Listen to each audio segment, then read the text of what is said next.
Recently ലക്നൗവിൽ ഒരു 30 വയസ്സുള്ള ഒരു ലേഡി ഭയങ്കരമായ വയറുവേദന, സിവിയർ ആയിട്ടുള്ള വോമിറ്റിംഗ്, ഛർദി ആയിട്ട് പോയി.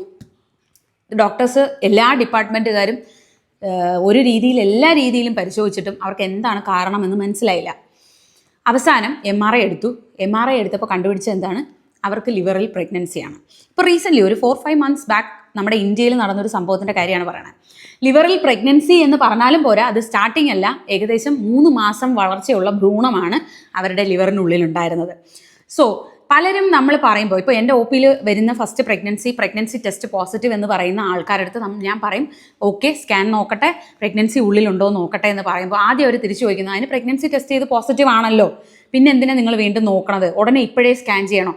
ശരിക്കും സ്കാൻ ചെയ്യണം. കാരണം ഇപ്പോൾ റീസെൻ്റ്ലി നമ്മൾ ഒരുപാട് എക്ടോപിക് പ്രഗ്നൻസീസ്, അതായത് യൂട്രസിനുള്ളിലല്ലാതെ ഒരുപാട് പ്രഗ്നൻസി കാണുന്നുണ്ട്. യെസ്, ലിവറിലൊക്കെ ഉള്ളത് വളരെ റെയറാണ്.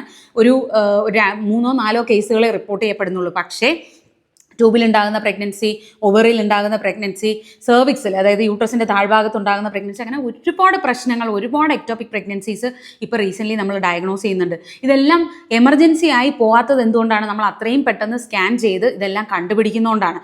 ചിലപ്പോൾ നോർമൽ പീരീഡ്സ് വന്ന ഒരു ലേഡി സിവിയർ ബ്ലീഡിംഗ് ആയിട്ട്, സിവിയർ അബ്ഡമിനൽ പെയിൻ ആയിട്ട്, വയറുവേദനയായിട്ട് കാഷ്വാലിറ്റിയിൽ വരുമ്പോൾ നമ്മൾ നോക്കുമ്പോൾ ചിലപ്പോൾ അത് ട്യൂബൽ പ്രഗ്നൻസി പൊട്ടിയതായിരിക്കാം. അപ്പോൾ എന്തുകൊണ്ടും ഇനിഷ്യൽ പ്രഗ്നൻസി, അതായത് സ്കാൻ ചെയ്യാൻ സമയമാകട്ടെ എന്ന് പറഞ്ഞ് വെയിറ്റ് ചെയ്യാതെ ജസ്റ്റ് പ്രഗ്നൻസി ടെസ്റ്റ് പോസിറ്റീവ് ആകുമ്പോൾ തന്നെ ഒരു ഡോക്ടറിനെ പോയി കാണുക.